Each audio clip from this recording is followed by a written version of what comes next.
All right, welcome everyone. We're Semblance of Sanity. I'm Caleb. I'm Jacob. And we're here for Wonder Egg Priority, Season 1, Episode 3. Oh boy. Yeah, this show. Yeah, it's teasing up some seriousness here. We've met Neru, who seems to be very much not Homer. Nope, you know, not at all. But there might be some who could make a comparison. Maybe. Possibly, because she looks jaded and emotionally distant and doesn't react to things very much. In this magical girl anime, where with they a go close into connection to demi-planes to help girls with their to trauma, fight the traumatic manifestations of the negative within things their that they've kind of dream state of sorts. Yeah, it's just a comparison. That is also set up to be hyper competent and things. Yeah, if you're gonna rip off something amazing. Absolutely. So, there you go. The previous thing that we had to deal with the coach, the gymnastics coach. Oh boy, that was lovely. That was lovely. Let's have more of that. It was just so happy and fun. And that's probably what we have to look forward to just in general from this show. And I gotta say, if you're gonna have an episode of the week, like, thing where it's like, okay, we have to deal with this situation or whatever, we'll make them hit hard, and this show has been doing that, so way to go. Yeah. So, y'all, without further ado, let's have another one. All right, everyone, now be sure to go check out the reaction portion of the video in the description below, then come back here for the discussion.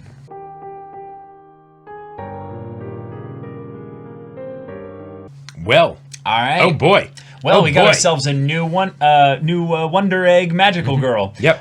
Rika. Yes, Rika is oh boy, she is a bag. Yeah. She is a bag of stuff because I think we should focus this primarily on Rika. We got to talk about the Koito stuff. Yes. And then we can talk about maybe a bit about how Oto kind of is responding to all of this. Sure, the Oto stuff, and then maybe a tiny bit of the actual mechanics of the things that are introduced here, like the knowing what the cost is, 500 yen, the fact that Rika got petrified at the end of this, and however that's going to get resolved. But there is also a literal cost attached to it, which I feel like is a bit weird in that there are things that do then translate out into the real world.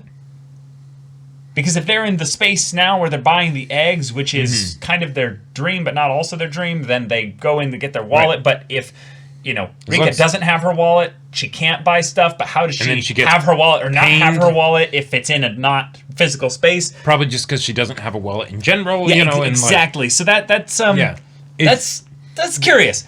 But okay, Rika is a character, so she's self-aware. Oh yeah, super self-aware, and in a not healthy way in some ways. Definitely. Yeah. And I gotta say, I mean, not gonna say I called it or anything, but like with a design like that, I was very excited to get into her character. Yeah. Because it's complicated. Well, it's complicated, and it connotates a certain aggressive personality, to an extent that where we'll get to see what kind of a person they are fairly quickly, right? With the sort of the raw look at all their problems and issues and things like that, and that makes for very dramatic conflict while they're resolving whatever their inner issues are, because they're extreme, right? Very extreme. Yeah. So cool, awesome, and with her introduction. It's like, damn, this girl is just a bitch. Yeah, and she's also like a walking Kill la Kill Ryuko reference. Yes, which with is the little strand of color in the hair, the half scissor blade, the hands in the pocket, the jacket, or what have you. Oh yeah, very much sort of like the delinquent, like I'm the cool tough girl type, Right, but extremely condescending in the initial impression. Very much the kind of person that keeps a lot of barriers up with regards to keeping relationships in a specific position of power. So she is very much a broken person, just like everyone else in the story. But she has a side of her that is more weathered rather than broken. She's been through a lot with being an idol that has forced her to, in some ways, grow up a bit more than a couple of the other characters have. And once you know, Especially it's like, Goto. yeah, exactly. And once she mentioned that she used to be an idol, it's like, oh, okay, so you already kind of are someone who has managed to survive. Like, you know, like just in general, the fact that like any amount of sanity that you can boast is good on you, right? Mm-hmm. Because oh boy, because you're basically a child actor on steroids. Yeah. And you have weird, creepy people constantly following you just at the perimeter of where the adults protect you. Yeah, and yet, even taking all that aside, even if you just had to deal with all the... Now, granted, apparently she was fairly small time, but... She was fairly small time, but she also said, like, adults are shitty in this world, too, which... Right, it's the whole thing of people profiteering off of you, basically. Right, exactly. Yeah. So that's like that's a whole bag of worms. Right. On top of the idea that parasocial relationships, and then suddenly she's like, "No, I'm not your friend." And because she's young, she doesn't know exactly how to properly set boundaries. So when someone really, idolizes her as they're supposed to do, right? It's in the title.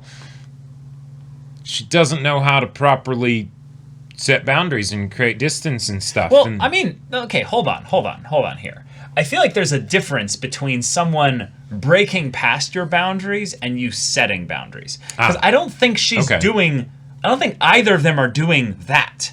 This is an example of where I would say, because it's through things like the handshaking events and stuff, this is very, very well regulated, protected stuff here. But what happened here is I think that Rika attached too much value to the fact that this person came constantly. Sure, and thus she depended on it. She depended on it. She got so maybe kind of surprised by the fact that this person liked her that much that she felt like she had to defend herself. Okay. And basically throw the person off.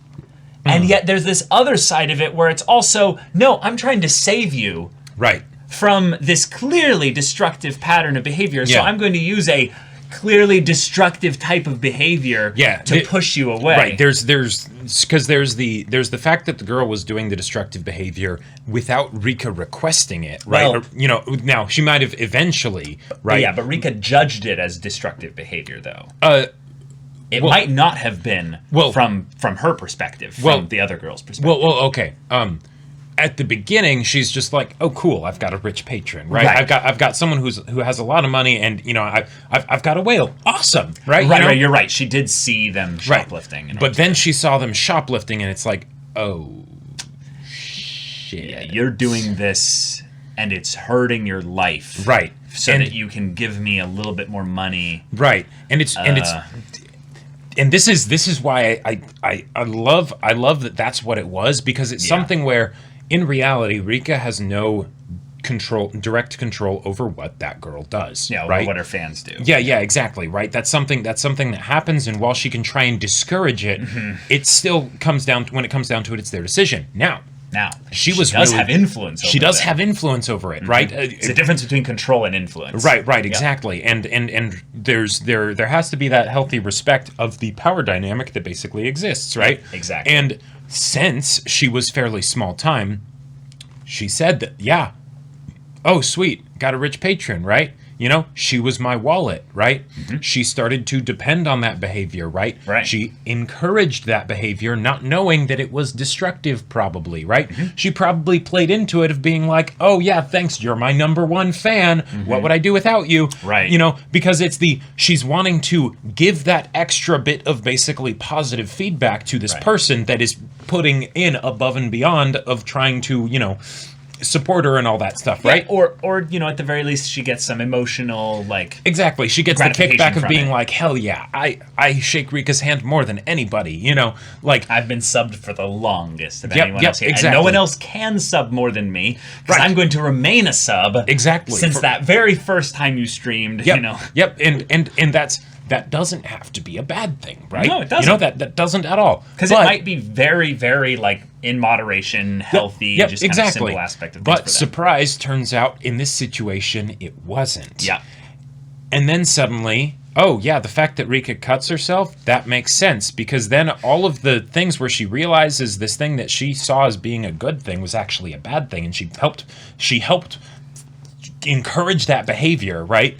Then all of a sudden it's I'm a terrible person, I shouldn't have done that. Well, and then that gets even worse when... Well, yeah. We don't know when she started cutting, That's true. though. That's true. I think there's a much higher likelihood that she started cutting after...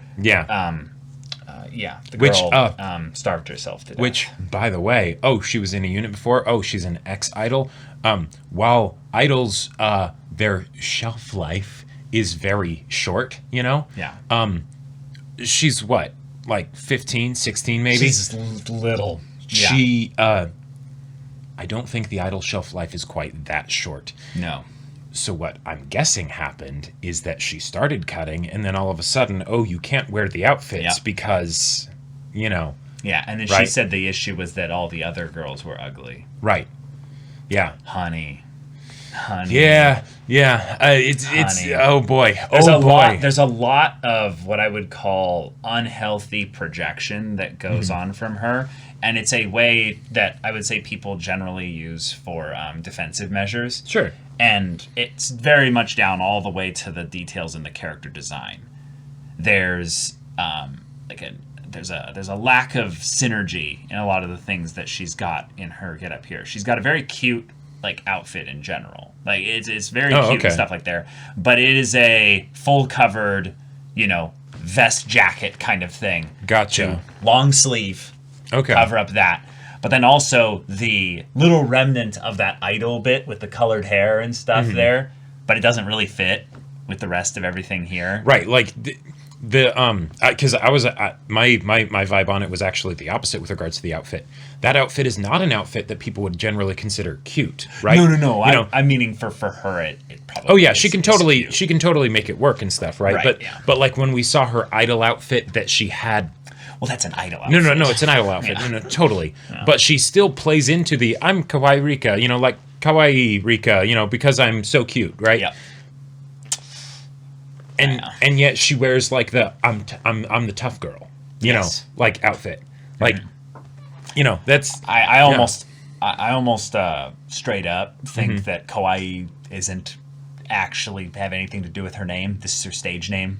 Yep. This is just the thing that she's so used to saying over and over and over and over again that it's second nature to be like, hey, this is my tagline. And if when I meet fans and stuff. And if she wasn't actually the person who decided to stop being an idol, but it was a consequence of the fact that she started cutting, then that would absolutely make sense that maybe she holds on to that. And maybe the other girls bullied her out. Sure. By being like, you're bringing us down to the rest of us. Right.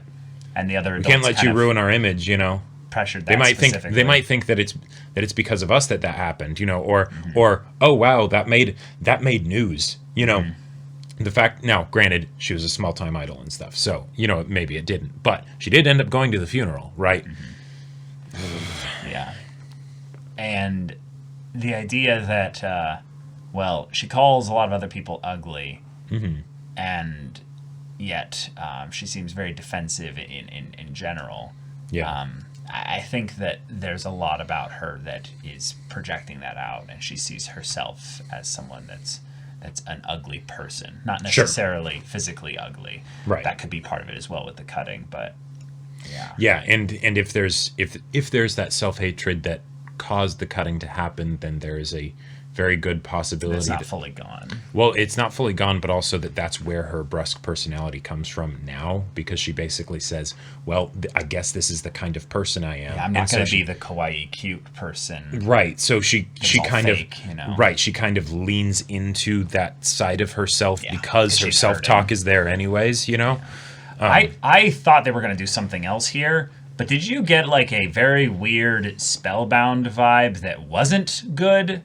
Once, because there's a weird way that they shoot the school counselor, and I really think it's a weird kind of a not first person but semi first person angle way to do it. Is that Oto intentionally ignores and doesn't focus on the school counselor, so the shots when he's talking don't immediately show him. Right. Yeah. It's okay. So yeah. I feel like we've talked about Rika a fair amount. Right. Yeah. Do you want to talk about the counselor now? Well, no. I just wanted to bring this up in context of Rika here, because Rika, once she sees him, has this, like, just... It almost feels like they just decided to not animate this bit here, so they just freeze-framed on her. Sure. And yet, the fact that they did this when there's so much crazy animation in this show feels not like a production decision, but like a directing decision. Yeah, it gave me a slight heebie-jeebies. Yeah, it gives me a little bit of a weird vibe. Like, you've got one good-looking daddy. Now, that's funny. That's really funny. Mm-hmm. But just... Yeah. I also thought this was pretty cool. There's a part of her that immediately understands that she's Hikikomori, you know? Oh, And yet, so you're out for attention, you know? Yeah. And yet she doesn't seem to be... She's very blasé with her kind of what could be condescending talk. Mm-hmm. But it doesn't feel as malicious with the context of where she's at. Right. You know, yeah, once we realize a little bit more of where she's at. Yeah. But I still think there's something really weird about that in general. So... Yeah, my vibe that I got from her when she was in the in the room with Oto, where she's kind of taking the beginning space and everything, is that it wasn't malicious so much as like cocky and like fake cocky, you know, where it's like very much put on. So with things like so this is what the situation is. Oh, this is why you're doing that, right? It's the I kind of know everything, you know? Oh, sure. Now, it might be because of personal experience and that she's actually, like, you know, dealt with this kind of stuff before. So she kind of has a reason to be cocky. But I could also totally see it being something where she just wants to feel in control, right? Girls who flirt with adult men... Are scary. Yeah. Because I want to just let you know, this subtitle part was so quick, I thought she said scum. Oh, really? I didn't read scary fast enough. So I was like, oh, God. And I was like, I'm not going to comment on that because I don't know if that's exactly what she said. But then she said scary. Yeah, Neru doesn't seem like the type to be actually scared of people. You know? Exactly. So... And the fact that this is something that's brought up in general with Rika, and we can go and like briefly talk about this. It's something I want to catch in the discussion once we go back to things that were going on with Koito this episode. Yeah. But oh man, the twist! I loved the twist of the biggest fan. That's just such a good painful twist for this whole thing, because this isn't her. You know. Like her fight here or what have you. But the connection that they have, the idol fans that have the stalker that they're dealing with and stuff, and they died because the idol committed suicide too. Yep. And also just the idea that that Rika, because she went to the funeral, this is a sick, twisted way of looking at it, but I can imagine this is how she thinks about it. She got to see her handiwork. Oh. You know, wow, that's dark. That the girl was all skin and bones by the end of it, right? Yeah. That is something that would absolutely be traumatizing, and yet because you're at the funeral for someone who killed themselves, that's not exactly something that would be easy to talk about and therefore get help for. Yeah, because they killed themselves. They killed themselves because of what you said, right? But wow, you know. But when that wasn't your intention, right? When she's actually trying to help the person, then all of a sudden, oh God, what did I do? Yeah. You know. Yeah. I like though that this conflict is basically just a stepping stone for Rika and Oto to kind of become closer friends and stuff. Yep. You know, no, we won't end up like you, old lady. With that amazing smirk and sort of like chibi face almost. Yeah, those were really great. That was awesome. But I'm very much a fan of the idea though that something is going to happen here with Rika, since she just got like petrified in some way or crystallized or something like that will probably be undone. Yeah, I certainly hope that this character wasn't just introduced and then immediately removed from the story. But I would very much love to see, maybe, if this is what they're setting up here. Yeah. For her egg to come up.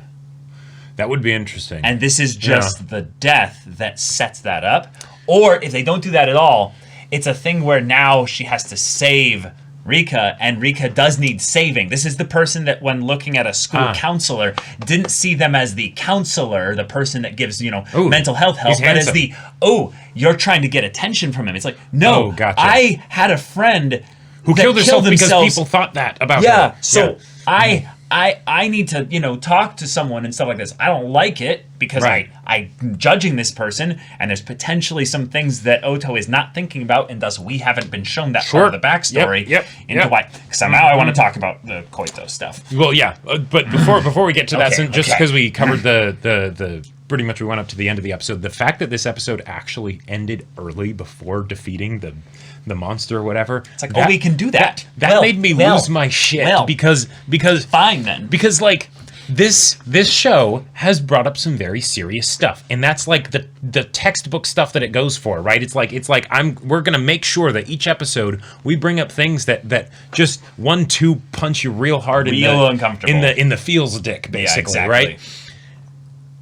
But the one thing that I always was thought of as like, but this is the constant, is that there will be a monster of the week, and every time that all this hard stuff is brought up, it will get resolved. The balm will be applied, right? We'll get to see the vindication and the victory. But there might be consequences, of course. Scars will remain. Yeah. But the fact that then all this shit was brought up, and then they end the episode like that. Rika gets petrified, and that's just the end of the episode? What? Like, I can't, man. I'm done. Okay. But good stuff. Koito. Fuck. I fucking called it. I'm so angry right now. Like, my anger justice is about to be so triggered next episode. I can feel it. Because I think the reason why this episode is being split into 2 is that Rika will need to be saved in the next episode. Saved. Right. But then they'll need to have the in the real world kind of talk about what it's like to go through this experience, and this will bond them a little bit closer to each other. Because they both feel guilty about not being able to help the person that they should have been able to help. Yeah. Now, should is a very toxic word in some cases. In this case here, both of them, you can tell, have very, very difficult baggage that they're dragging around that makes them, I would say, a little bit defensive and a little bit difficult to, connect with other people and stuff. That makes sense. Makes sense. But if they can find some human connection in that, there's some really cool stuff that can be brought about. Because on the one hand, Oto might not be able to fully process what actually happened with Koito. But with having a third party's perspective in on this, coming in and being like, oh, you ever think about this? And it's like, no. It's like, oh, sorry. I'm very interested to see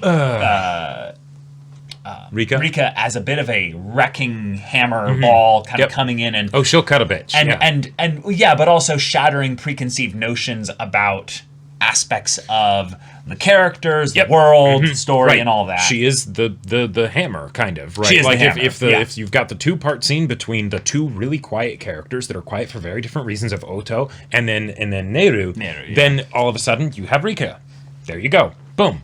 And takes things in crazy directions. And oh my god, they came so close to making me hate her. Like they came so close to making me hate her. They did make me hate her. I was very much like, oh, we better get that like context, right? But it's that like emotional baggage kind of stuff. Let's bring it up because I'm like, we've got some crazy stuff with Neru and Oto. So despite the fact that they have aspects about them that are like awkward and painful and stuff. Right. Rika's so much more aggressive. I'm like, okay. But this guy, I can just tell they're drip feeding us, and it's like, oh, if you're picking up on the signs, then already. Right. Already. So okay, there are a few reasons why I have strong feelings on this matter, because there are things that I think they're setting up for the future. Yeah, the future. Not the specific trauma of the past. No. The future. But the future. And so okay. Now we could go into the guy is a teacher. He is also the actual school counselor.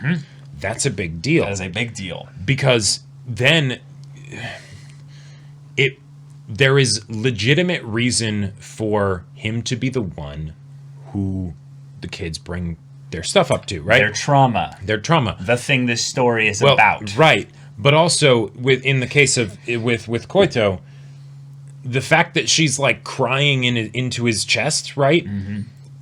Now, yes, that very much gives this baka looking sussy right now, get the shotgun.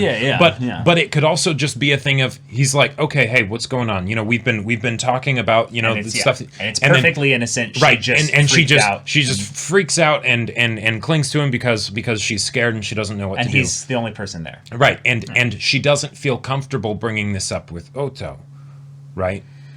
Because Oto said that she started to resent Koito because of that, right? Yeah. Which totally makes sense, right? Koito is her only friend, right? She would hope that she would bring up this stuff with her, but she didn't, maybe even rightly so, because, well, she's going to the professional, right? Well, yeah, but do you ever think about the ways this could get actually really screwy? That has nothing to do with the direct connection between the school counselor. It's like, we don't even have the school counselor, basically. Right. But the idea that if Oto is the main character, like we have other characters, then most of the conflict will revolve around her, because that's why we're telling it from her perspective. Her perspective on what happened with Koito will not just change once, but maybe like multiple couple times. Yeah. And one of the ones that I kind of just realized is a somewhat natural progression if things get worse. Okay. Is the idea that she sees Koito in not the light of a victim, but something else. And this is maybe where I think Rika's involvement makes a lot of sense in this regard, because one of the things that you have when you have trauma is that means that someone is a victim. Someone has been victimized by the environment, which other people, or they're attacking themselves, and it's a cycle. It turns himself into a victim. We have the cyclical aspect with Rika. Rika is in some ways the person that had so many things going for her, and within her wonderful thing that she had, she basically broke it all down. It turned on a dime and a downward spiral. Yeah, exactly right. Oto's situation, though, seems to be one that's been more of like a, static right now, but was actually, kind of just in a low place in general. And then had went up and then went hard down. And then went hard down, exactly. Yeah. And there's an aspect of where hope gives you this idea of, things can always get better, right? I've hit bottom, and it's like, no. It's not about where you're currently at, but it's about that feeling of crashing. Sure. And I could see her, theoretically, if things get really bad, blaming Koito for giving her that rise so that she crashes down. Sure. Although we know that right now she blames herself. I know. For Koito's death. If she ends up getting some kind of reveal that a thing was going on. Yeah. Rather than seeing it in the healthy way of, this guy's an asshole and we need to Right. We need to get him behind bars. Get him behind bars, exactly. Well, she could take it the other way. Yeah, which is, what the hell was my friend doing?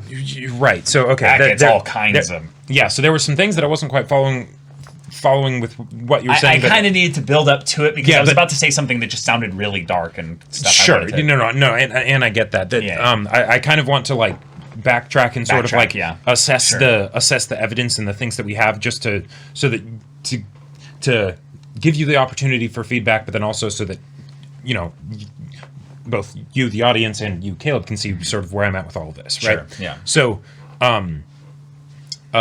Oto feels guilty about the fact that Koito killed herself, right? Mm-hmm. We learned that she ended up resenting Koito because she went to the counselor about it, not to her. Not to her, yeah. We know that Oto is not familiar enough with the whole... There's a very good possibility that she could have seen the signs and the evidence and things like that. Well, I mean, she did at the very least see some of them if the counselor was doing something with Koito, but not necessarily have recognized it. And not been able to interpret it. Not been able to interpret it, and yet at the same time, there's a possibility that she subconsciously kind of recognized that something wrong was going on, and that's why she, the camera angles and all that stuff, she distances herself from them, right? Yep. Which would then also explain why he is going to her house, not just to check up on her as the counselor because she's not doing well, but also to make sure if he's in danger as a result of her. And also potentially to do it again. Sure, well... I just want to throw it out there that I think that's one of the, like, okay, in Madoka Magica, the very first scene gave us the final boss. Sure. In this show, we don't really have a final boss. That's true. But we have two things that very much could be. The counselor and then the entity within the world. Yeah, the entity that, whatever it is that governs the fact that this happens. But we don't have a QB. We don't have a Walpurgis.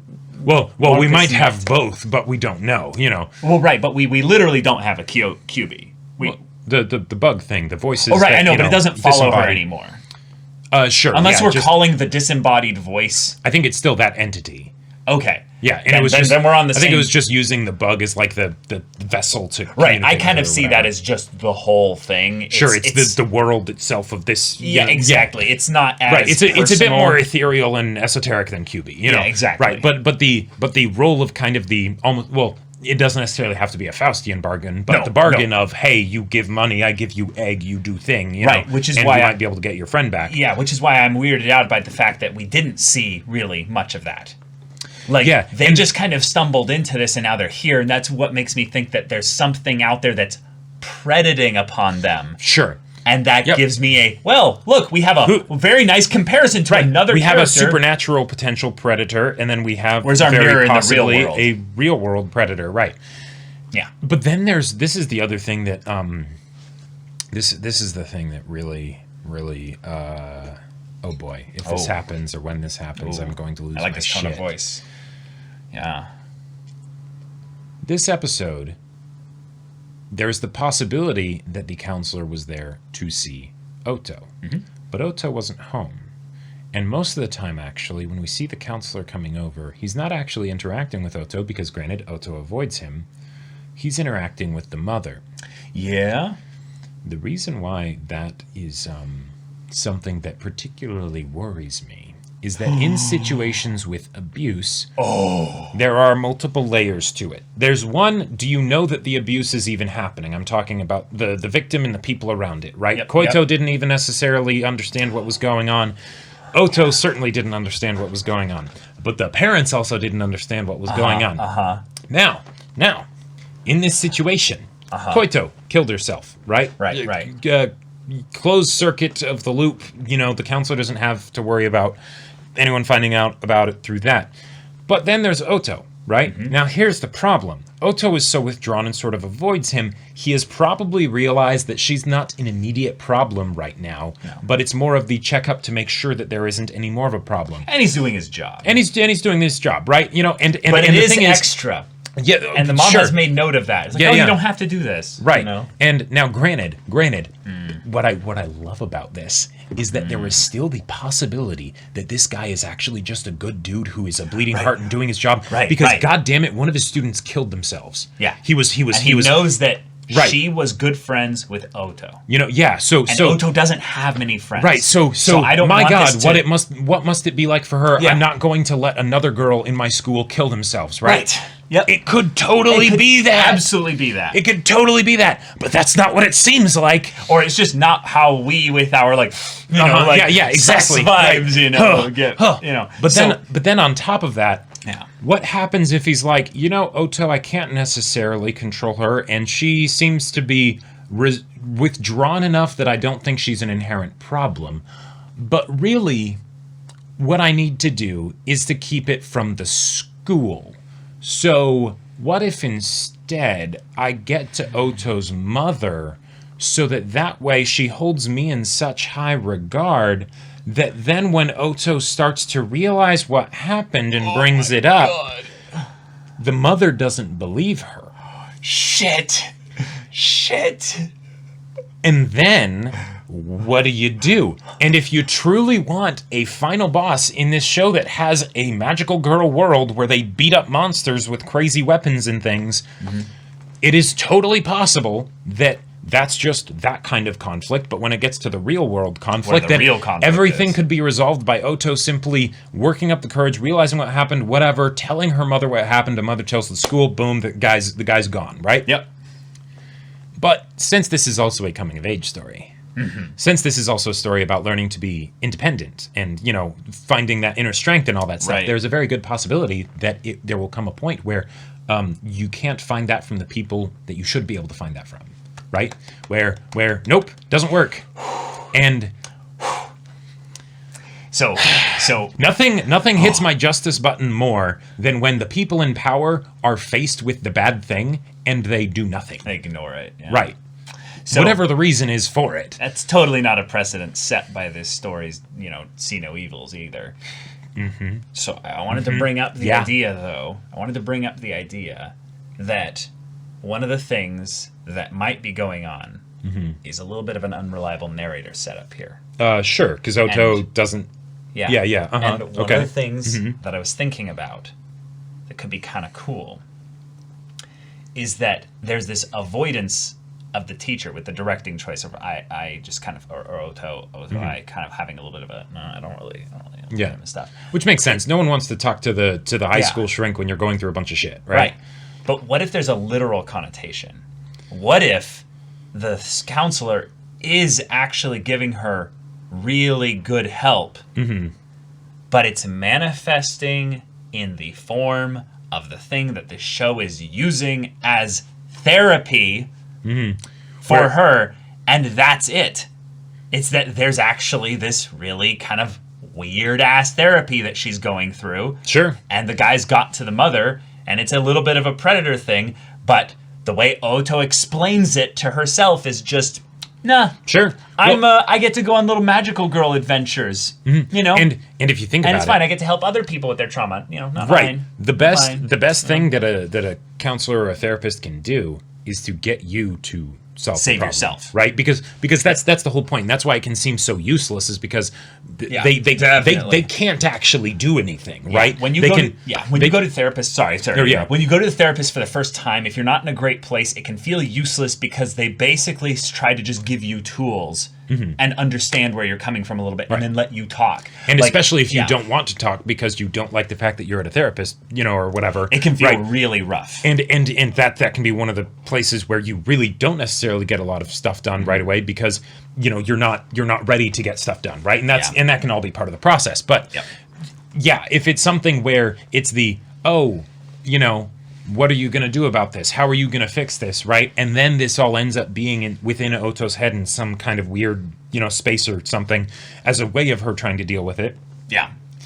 Yeah, Yeah, it's just the vibe I get is that there's a real world story and a fictional kind of supernatural extraplanar world story. Is there any actual mechanical connection to it?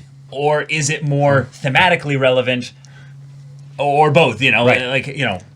Here's the other thing that would just really be the ultimate thing that would piss me off so much. Yeah. What if the therapist's plan actually is to try and make sure that Oto doesn't do well? And what would happen if Oto, he just couldn't save her, and then she actually does kill herself, right? Because she gets that low, right? And then suddenly, his work is done. He was really close with the mom, so she would not blame him for it at all. In fact, it would probably be a bonding moment of, I'm so sorry I couldn't help your daughter. Right? I'm done with that kind of line of thinking. That's just I don't want to see evil triumph in this story. Oh no, I know. I'm not about that. Not about that. But y'all, thank you so much for watching this episode's reaction and discussion. If you want to see the next episode's reaction and discussion right now, though, go check out the link in the description below for our Patreon. You can get an early access there. You can watch full-length timer reactions there, and all this comes with Discord access, so you can chat with us in the community there about this show, about anime in general, and also be sure to check out our Twitch channel. We stream every weekday. The info's in the description. Yeah, so if any of that interests you, we'll see you there. But until then, we're Semblance of Sanity. I'm Caleb. I'm Jacob. And we'll see you all next time.